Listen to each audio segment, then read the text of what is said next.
നമ്മൾ പറയുന്നത് സിന്തറ്റിക് സെൻസുകളെ കുറിച്ചാണ്. Synthetic census.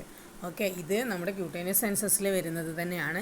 സിന്തറ്റിക് സെൻസസ് എന്ന് പറഞ്ഞിട്ടുണ്ടെങ്കിൽ അത് രണ്ടോ അതിൽ കൂടുതലോ ഫണ്ടമെൻ്റൽ സെൻസുകളുടെ മിക്സ്ചറാണ്. ഇപ്പോൾ നമ്മൾ നേരത്തെ പറഞ്ഞ ക്യൂട്ടേനിയസ് സെൻസസ് ഉണ്ടല്ലോ, അതിൻ്റെയൊക്കെ ഫണ്ടമെൻ്റൽ സെൻസസിൻ്റെ മിക്സ്ചർ ഒന്നുകിൽ രണ്ടെണ്ണം ഉണ്ടാവും, അല്ലെങ്കിൽ അതിൽ കൂടുതലേ ഉണ്ടാവും. അങ്ങനെയുള്ള സെൻസുകൾ, അതായത് മിക്സ് ചെയ്ത് ഉണ്ടാവുന്ന സെൻസുകളെയാണ് നമ്മൾ സിന്തറ്റിക് സെൻസസ് എന്ന് പറയുന്നത്.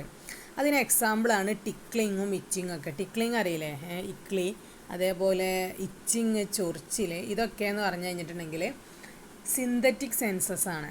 മനസ്സിലായോ? അതായത് രണ്ടോ അതിൽ കൂടുതലോ ഫണ്ടമെൻ്റൽ സെൻസസുകളുടെ മിക്സ്ചർ കൊണ്ട് ഉണ്ടാവുന്നതാണ്. ഓക്കെ, അപ്പോൾ നമുക്ക് ഇനി ടിക്കിളിൻ്റെയും ഇച്ചിൻ്റെയും ഇതിനെ കുറിച്ചാണ് പഠിക്കാനുള്ളത്.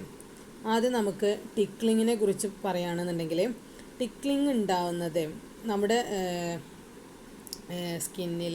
സ്കിന്നിലിങ്ങനെ എന്താ പറയുക, ജസ്റ്റ് ഒന്നിങ്ങനെ മൂവ് ചെയ്യുന്നതിനനുസരിച്ച്, അതായത് ടച്ച് ചെയ്തിട്ട് ജസ്റ്റ് ഇങ്ങനെ മൂവ് ചെയ്യുമ്പോൾ സ്കിന്നിലിങ്ങനെ മൂവ് ചെയ്യുമ്പോഴാണ് നമുക്ക് ഈ ഒരു ടിക്ലിങ് ഉണ്ടാകുന്നത്. ചെറിയ രീതിയിൽ മൈൽഡ് സ്റ്റിമുലേഷൻ ആണ്. അത് ഒന്നായിട്ട് ഇങ്ങോട്ട് ചെയ്യുമ്പോൾ നമുക്ക് ടിക്ലിങ് അല്ല ഉണ്ടാകുന്നത്. നമ്മൾ ജസ്റ്റ് ഇങ്ങനെ മെല്ലെ മൈൽഡായിട്ട് മെല്ലെ ഇങ്ങനെ സ്കിന്നിലൂടെ അങ്ങോട്ടും ഇങ്ങോട്ടും മൂവ് ചെയ്ത് കഴിഞ്ഞിട്ടുണ്ടെങ്കിൽ നമുക്ക് ടിക്ലിങ് ഉണ്ടാവും. ഓക്കെ, പിന്നെ ടിക്കിൾ സെൻസേഷൻ എന്ന് പറഞ്ഞിട്ടുണ്ടെങ്കിൽ നമ്മുടെ പെയിന്, അതായത് നമ്മൾ പറഞ്ഞു രണ്ടോ അതിൽ കൂടുതലോ ഫണ്ടമെൻ്റൽ സെൻസസ് കൂടിയിട്ടാണ് ഈ ഒരു സിന്തറ്റിക് സെൻസസ് ഉണ്ടാകുന്നത് എന്ന് നമ്മൾ പറഞ്ഞിട്ടുണ്ടായിരുന്നു അല്ലേ. അതായത് നമ്മുടെ പെയിന്, ടച്ച് പോലെയുള്ള ഈ രണ്ട് ഫണ്ടമെൻ്റൽ സെൻസ്, പെയിനും ടച്ചും കൂടെ കൂടിയിട്ട് അസോസിയേറ്റ് ചെയ്തിട്ടാണ് ഈ ഒരു ടിക്കിൾ ഉണ്ടാകുന്നത്. ഓക്കെ, ടിക്കിള് എങ്ങനെയാണെന്ന് മനസ്സിലായല്ലോ. അതായത് പെയിനിൻ്റെയും ടച്ചിൻ്റെയും. ഓക്കെ, ടച്ച് എന്ന് പറയുമ്പോൾ നമ്മൾ പറഞ്ഞിട്ടുണ്ടായിരുന്നു രണ്ട് ടച്ച് ഉണ്ട്, ഫൈൻ ടച്ച് ഉണ്ട്, ക്രൂഡ് ടച്ച് ഉണ്ട് എന്ന് പറഞ്ഞിട്ടുണ്ടായിരുന്നു.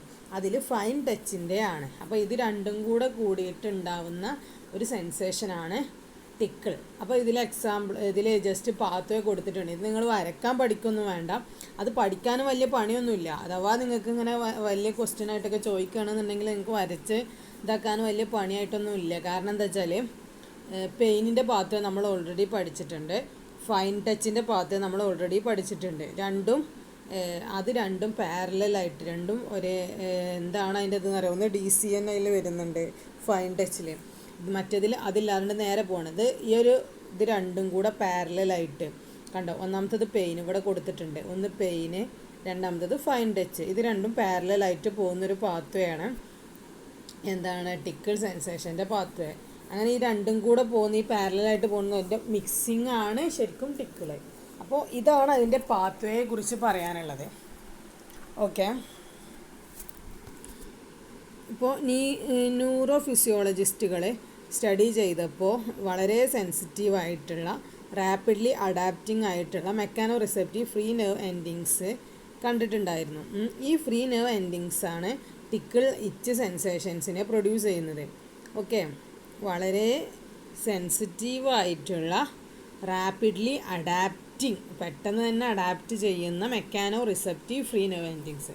ഫ്രീ നെർവ് എൻഡിങ്സ് ആണ് നമ്മൾ പെയിനൊക്കെ സാധാരണ പറയുന്ന റിസെപ്റ്റേഴ്സ്. അപ്പം ഇതിൻ്റെ എന്തുണ്ടായിരുന്നു, പ്രസൻസ് കണ്ടിട്ടുണ്ടായിരുന്നു ന്യൂറോ ഫിസിയോളജിസ്റ്റുകളെ. അപ്പോൾ അതിൽ നിന്നാണ് ഈ ഒരു സെൻസേഷൻ വരുന്നത്. അതുകൊണ്ട് തന്നെ ഈ ഒരു ഫ്രീ നെർവ് എൻഡിങ്സ് കാണുന്നത് കൂടുതലും നമ്മുടെ സ്കിന്നിൻ്റെ സൂപ്പർഫിഷ്യൽ ലെയർ എന്ന് പറഞ്ഞൊരു ലെയറുണ്ട്, അതിലായിരുന്നു കൂടുതലായിട്ടും ഈ ഒരു നമ്മുടെ ഫ്രീ നെർവ് എൻഡിങ്സ്, ഈ പറഞ്ഞ ടിക്ലിൻ്റെയും ഇച്ചിങ്ങിൻ്റെയൊക്കെ ഉണ്ടാക്കുന്ന ആ ഫ്രീ നെർവ് എൻഡിങ്സ് ഉണ്ടായിരുന്നത് സൂപ്പർഫിഷ്യൽ ലെയർ ഓഫ് സ്കിന്നിലായിരുന്നു. അതുകൊണ്ട് തന്നെ ആ ഒരു ഇതിന് മാത്രമാണ്, ഈ സൂപ്പർഫിഷ്യൽ ലെയർ ഓഫ് സ്കിന്നിലുണ്ടായിരുന്ന ഈ ഫ്രീ നെർവ് എൻഡിങ്സിന് മാത്രമാണ് എന്ത് ചെയ്യാൻ കഴിഞ്ഞിരുന്നതെന്നറിയോ, also the only tissue from the tickle and itch sensation usually can be elicited. ആ ഒരു അവിടെ നിന്നുള്ള ടിഷ്യൂസിന് മാത്രമാണ് എന്ത് ചെയ്യാൻ പറ്റുന്നത്, ടിക്കിൾ ആൻഡ് ഇച്ചിങ് എലിസിറ്റ് ചെയ്യാൻ കഴിഞ്ഞിട്ടുണ്ടായിരുന്നത്. പിന്നെ അതേപോലെ ഈ ടൈപ്പ് ഈ സെൻസേഷൻസ് ട്രാൻസ്മിറ്റ് ചെയ്യുന്നത് വളരെ സ്മോൾ ആയിട്ടുള്ള type C unmyelinated fibre similar to those that transmit the aching slow type of pain. അതായത് നമ്മൾ നേരത്തെ പറഞ്ഞിരുന്നില്ലേ സി ഫൈബേഴ്സ്, ടൈപ്പ് സി എന്ന് പറയുമ്പോൾ അതിന് മൈലിനേഷൻ ഇല്ല, മൈലിൻ ഷീറ്റ് ഇല്ല, അൺമൈലിനേറ്റഡ് ഫൈബേഴ്സാണ്. അത് നമ്മുടെ എന്താ പറയുക വേദന, ഏക്കിങ്, പെയിൻ, സ്ലോ ടൈപ്പ് പെയിനൊക്കെ ഉണ്ടാകുന്ന അതുപോലത്തെ ഫൈബേഴ്സാണ് small type C fibres, same തന്നെ. അപ്പോൾ ഇതിലൂടെയാണ് ഈ സെൻസേഷൻസ് ട്രാൻസ്മിറ്റ് ചെയ്യുന്നത് എന്നാണ് പറഞ്ഞത്. അപ്പോൾ ഇത് ജസ്റ്റ് അതിനെ രണ്ടിനെയും കുറിച്ച് ജസ്റ്റ് ഡിറ്റക്ഷൻ പറഞ്ഞു എന്ന് മാത്രം. ഇനിയും അടുത്തത് ഇച്ചിങ്ങിനെ കുറിച്ചാണ് പറയാനുള്ളത്, അത് അടുത്തതിൽ പറയാം.